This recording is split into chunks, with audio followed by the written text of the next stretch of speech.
چلو سیٹ دو. نحمده ونصلي ونسلم على رسوله الكريم اما بعد فاعوذ بالله من الشيطان الرجيم بسم الله الرحمن الرحيم هو الذي ارسل رسوله بالهدى ودين الحق ليظهره على الدين كله.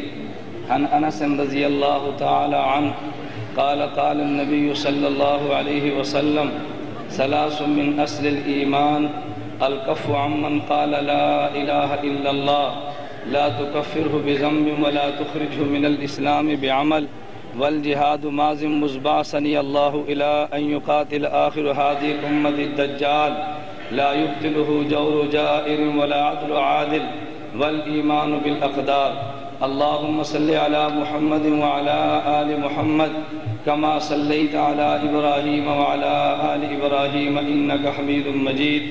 اللهم بارك على محمد وعلى آل محمد كما باركت على إبراهيم وعلى آل إبراهيم إنك حميد مجيد. مجھے آج کی نشست میں عنوان یہ دیا گیا کہ مسئلہ ختم نبوت کے عنوان پر اکابر علماء دیوبند کی خدمات کو آپ حضرات کے سامنے پیش کیا جائے. عقیدہ ختم نبوت پہ بات کرنی آسان ہے، عوام کو گرمانے کی بات کہنی بہت آسان ہے. عوام کو یہ کہنا قربانی دینے کے لیے تمہیں تیار ہو جانا چاہیے، یہ باتیں کہنی بڑی آسان ہیں، مگر میرے اکابر علماء دیوبند نے قربانی کی ابتدا کی ہے. علامہ انور شاہ کشمیری رحمۃ اللہ علیہ اکفار الملحدین کے نام پر کتاب بھی لکھتے ہیں، نزول عیسیٰ کے نام پر کتاب بھی لکھتے ہیں، لیکن علامہ انور شاہ کشمیری ذوف اور بڑھاپے کے عالم میں دارالعلوم دیوبند سے چل کے بہاولپور کی سرزمین پہ ایک عورت کی آواز پہ لبیک کہتے ہوئے عقیدہ ختم نبوت کو بیان کرنے کے لیے عدالت میں گرج کر بیان دیتے ہیں، اور مرزائی مناظر مسلم الثبوت کی عبارت تواتر مانوی کو بیان کرتے ہوئے غلط بیان کرتا ہے. تو علامہ انور شاہ کشمیری عدالت میں کہتا ہے کہ محترم جج مرزائی مناظر نے دجل سے کام لیا اور عبارت کو بدل کر پیش کیا. تو جج کہتا ہے شاہ جی تمہارے پاس کتاب موجود نہیں، آپ نے کیسے کہہ دیا؟ علامہ انور شاہ کشمیری کہتا ہے میں نے آج سے 36 سال قبل اس کتاب کا مطالعہ کیا تھا، اگر بات میری غلط ہو میں شکست لکھ دوں گا. حضرت قاضی حسان شجابادی ملتان جیل میں نظر بندی کے ایام کاٹ رہے ہیں، ادھر والد گرامی کا جنازہ اٹھا. انگریز کہتا ہے معافی مانگ لو، پیرول پہ رہا کر دیا جائے گا. احسان احمد شجابادی کہتا ہے والد کے جنازے میں شرکت نہ کرنا مجھے گوارا ہے، مگر پیغمبر کی خاطر جیل سے نکل جاؤں مجھے گوارا نہیں ہے. ادھر حضرت مولانا محمد علی جلندری نور اللہ مرقدہ ملتان میں 1956 میں جیل کاٹ رہے ہیں. حضرت کے بڑے بھائی حاجی صاحب کا انتقال ہوا، حضرت جیل سے باہر نہیں آئے. پھر ایک وقت آیا حضرت کے بھائی حاجی اسماعیل کا جنازہ اٹھا، پیرول پہ باہر رہا کیا گیا. ابھی گاؤں میں نہیں پہنچے، ایک آدمی معانقہ کر کے کہتا ہے حضرت آپ کے علم میں ہے کہ تمہارا بھائی پہلے محمد عبداللہ کا انتقال ہوا جب تم جیل میں تھے، ابھی جس کے لیے تم آئے ہو تمہارے بھائی اسماعیل کا جنازہ اٹھا، تمہارے علم میں ہے کہ رات کو تمہارے دوسرے بھائی کا بھی انتقال ہو گیا. حضرت ان دونوں کی قبروں پہ گئے، والد زندہ تھا، صبح ہی تو باپ حاجی ابراہیم کا بھی انتقال ہوا. حضرت جلندری نے جنازوں کو دیکھا لیکن ناموس صحابہ کی تحریک سے پیچھے نہیں ہٹے. حضرت مولانا غلام غوث ہزاروی نبر اللہ مرقدہ جب انگریز مناظر مرزائی مناظر اللہ دیتا یہ مانسرے کے علاقے میں گیا تو غلام غوث ہزاروی میدان میں نکلا. ادھر بیوی نے کہا تمہارا اکلوتا بیٹا زین العابدین تڑپ رہا ہے، اگر تم مناظرے میں گئے تمہارا بیٹا ممکن ہے وفات پا جائے. تو حضرت ہزاروی نے جواب دیا فرمایا بیٹے کو تڑپتا برداشت کر سکتا ہوں مگر روزے میں پیغمبر کو تڑپتا برداشت نہیں کر سکتا.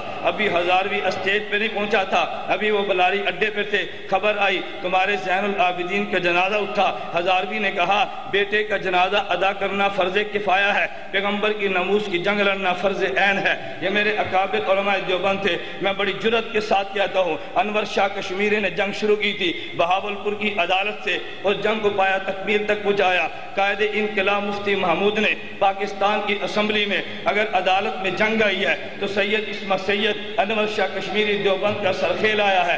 اگر اسمبلی میں جنگ آئی ہے تو مفتی محمود دیوبندی آیا ہے. اگر ساؤتھ افریقہ میں عدالت میں جنگ آئی ہے شیخ الاسلام مولانا تقی عثمانی گیا ہے، حضرت مولانا محمد امین اکاڑوی گیا ہے، حضرت علامہ خالد محمود گیا ہے, حضرت مولانا منظور احمد چنیوٹی گئے ہیں. اگر ربے کے نام بدلنے کی بات آئی ہے, جناب نگر کا بدل کے نام رکھا گیا مولانا منظور احمد چنیوٹی نے. میں یہ بات بڑی جرأت اور دعوے کے ساتھ کہتا ہوں, اگر مناظرے کا میدان مرزائیت نے سجایا ہے تو مقابلہ کیے فاتح قادیان مولانا حیات نے, یہ دیوبندی تھا. اگر میدان مناظرہ سجا ہے تو مقابلہ کرنے والا مولانا لال حسین اختر تھا جو دیوبندی تھا. اگر مرزائیت نے تحریری میدان میں نکلے ہیں تو مقابلہ کرنے والا انور شاہ کشمیری دیوبندی تھا. اگر یورپ میں جنگ لڑی ہے تو مقابلے کے لیے جانے والا یوسف بن نوری دیوبندی تھا. اگر برطانیہ میں جنگ لڑی ہے تو وہاں پہ جنگ لڑنے والا خواجہ خان محمد دیوبندی تھا. پھر مجھے کہنے دیجیے, انگریز کو نبی بنایا گیا جہاد کو ختم کرنے کے لیے, جہاد کے علم کو بلند کرنے والا